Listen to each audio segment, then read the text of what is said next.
Mathematics 10th class की book में से जो यूनिट नंबर 1 है उसका एक इंतहाई अहम क्वेश्चन समझेंगे और ये बोर्ड इम्तिहान में अक्सर पूछा भी जाता है और क्वेश्चन कुछ इस तरीके से आता है पेपर में कि सॉल्व बाय फैक्टराइजेशन, कि आपने इस क्वेश्चन को फैक्टराइजेशन के मेथड से सॉल्व करना है। और जो उर्दू मीडियम के स्टूडेंट होंगे उनके लिए क्वेश्चन कुछ इस तरीके से आएगा कि तजज़ी के तरीक़ा से इस क्वेश्चन को हल करें। तो ये क्वेश्चन इधर लिखा हुआ है x square minus x minus 20, इसके हमने फैक्टराइजेशन करनी है और एक्स का जवाब जो है वो मालूम करना है। तो इधर एक दफ़ा मैं दोबारा लिखता हूँ, x square minus x minus 20 is equal to 0। ये क्वेश्चन पहले ही स्टैंडर्ड फॉर्म के अंदर दिया गया है। अगर क्वेश्चन स्टैंडर्ड फॉर्म में ना दिया गया हो तो उसको स्टैंडर्ड फॉर्म में चेंज करते हैं। स्टैंडर्ड फॉर्म कौन सी होती है कि पहले एक्स स्क्वायर वाली टर्म होती है, फिर एक्स वाली होती है, फिर बगैर एक्स के जो टर्म है वो लिखी हुई होती है। अब इसके अंदर हमने अगर इसके फैक्टराइजेशन मेथड से इसको हल करना है तो इसकी जो फर्स्ट टर्म है और जो लास्ट टर्म है इन दोनों को हमने मल्टीप्लाई करना है। तो माइनस 20 को जब हम एक्स स्क्वायर से मल्टीप्लाई करेंगे तो आंसर आ जाएगा माइनस 20 एक्स स्क्वायर। अब हमने 20 के फैक्टर बनाने हैं तो हमने देखना है कि ये जो 20 है ये किस किस टेबल पर आता है। तो इधर हम यूँ एरो बना लेंगे और ये जो दरमियान में लिखा हुआ है माइनस एक्स, इसको हम इधर लिख लेंगे। माइनस एक्स का मतलब है माइनस 1x।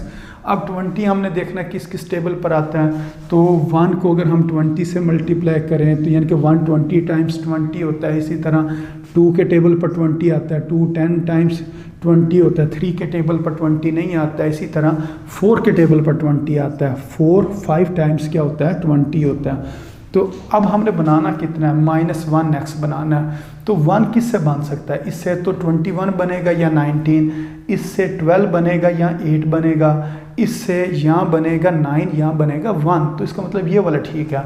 तो यह माइनस लिखा हुआ है तो साइन, ये जो दरमियान वाला साइन है इसको बड़ी टर्म के साथ लगाना है। तो बड़ी टर्म 5 है, इसके साथ हम क्या करेंगे, ये वाला जो साइन है वो लगा देंगे, यानी कि माइनस लगा देंगे। अब ये सोच कर लगाना है साइन। अगर इस जगह पर मैंने माइनस लिख दिया तो ये माइनस 5 माइनस 4 ये हो जाएगा माइनस 9। तो अगर इस जगह पर मैंने लिखा प्लस तो फिर ये बनेगा माइनस 1, यानी कि माइनस 5 प्लस 4 किसके बराबर होता है, माइनस 1 के बराबर होता है। इसका मतलब इधर प्लस आएगा, इसके साथ x है तो इधर भी x लिखेंगे और इस जगह पर भी x लिखेंगे। अब ये दो नंबर ऐसे नंबर हैं, अगर इसको हम ऐड या सब्ट्रैक्ट करें तो ये वाला आंसर आता है। और अगर हम इन दोनों को मल्टीप्लाई करें तो प्लस माइनस माइनस 4 5 20 x और x स्क्वायर, यानी कि माइनस 20 x स्क्वायर आता है। इसका मतलब ये फैक्टर ठीक है। तो अब इसको हम लिखते हैं x स्क्वायर, ये वाला x स्क्वायर, और ये माइनस 20 को लास्ट पे लिख लिया इज इक्वल टू 0। और ये जो माइनस x है या माइनस 1x है इसकी जगह पर ये लिखेंगे प्लस 4x और माइनस 5x।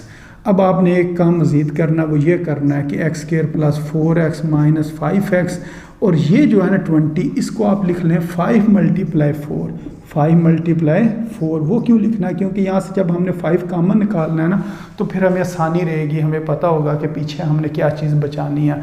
तो इस 20 को क्या लिखा, 5 मल्टीप्लाई 4 लिख लिया। अब हम कॉमन लेते हैं इन दो टर्म में से, यहाँ से x कॉमन आएगा, पीछे बचेगा x स्क्वायर, एक x बाहर आ गया, एक x इधर बच गया, फिर लिखेंगे प्लस, और ये वाला x बाहर आ गया तो इधर क्या बच गया, 4 बच गया। अब इन दोनों में से हमने कॉमन लेना है तो इधर से माइनस 5 कॉमन आ जाएगा, तो पीछे हमारे पास क्या बचेगा x, और बाहर अगर माइनस कॉमन लिया हो तो ये वाला माइनस किस में चेंज हो जाएगा, प्लस में। ये 5 बाहर आ गया और ये वाला 4 इस जगह पर आ गया। ये किसके बराबर है जी, 0 के बराबर है। अब ये ब्रैकेट देखें, इस ब्रैकेट में लिखा है x प्लस 4 और इधर भी क्या लिखा हुआ है x प्लस 4। अगर सेम चीज़ लिखी हो तो इसका मतलब है ये हमने जो फैक्टराइजेशन है वो ठीक की है। और अगर ये मुख्तलिफ जवाब आ जाए ब्रैकेट वाले तो इसका मतलब इस जगह पर कोई गलती हो गई है। तो अब इसके बाद जो हमने ये काम करना होता है, ये जो x प्लस 4 ये 2 बार लिखा हुआ है, इसको हमने कॉमन निकाल लेना है। तो ये कॉमन निकाल लिया तो पीछे हमारे पास क्या बचेगा, ये बाहर आ गई चीज़, ये वाला x इधर आ जाएगा, ये बाहर आ गया और ये माइनस 5 इस जगह पर आ जाएगा। ये ब्रैकेट बेशक स्मॉल ब्रैकेट बना लें या गोल जो ब्रैकेट होती है वो बना लें या स्क्वायर ब्रैकेट बना लें। ये सिर्फ मैंने स्क्वायर ब्रैकेट इस वजह से बनाई है ताकि आपको अच्छे तरीके से समझ आ जाए कि ये हम कॉमन ले रहे हैं।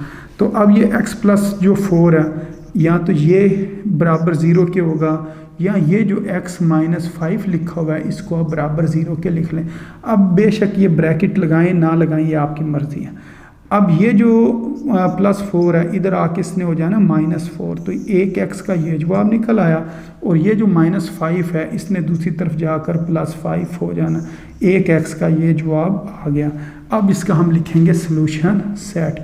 सॉल्यूशन सेट में हमने ये वाली वैल्यूज़ लिखनी होती हैं जो x की आता है आंसर। तो ये -4 को मैं पहले लिख देता हूँ और ये 5 को दूसरे नंबर पर लिख देता हूँ। माइनस वाली टर्म बेशक आप पहले लिखें और जो प्लस वाली उसको दूसरे नंबर पर लिख लें। तो इस तरह ये हमने इसका सॉल्यूशन सेट फाइंड कर लिया। तो इस क्वेश्चन को हमने फैक्टराइजेशन या तजज़ीह का तरीके से हल किया और ये हमारे पास इसके 2 आंसर आ गए। तो उम्मीद है आपको इन क्वेश्चंस की समझ आ गई होगी।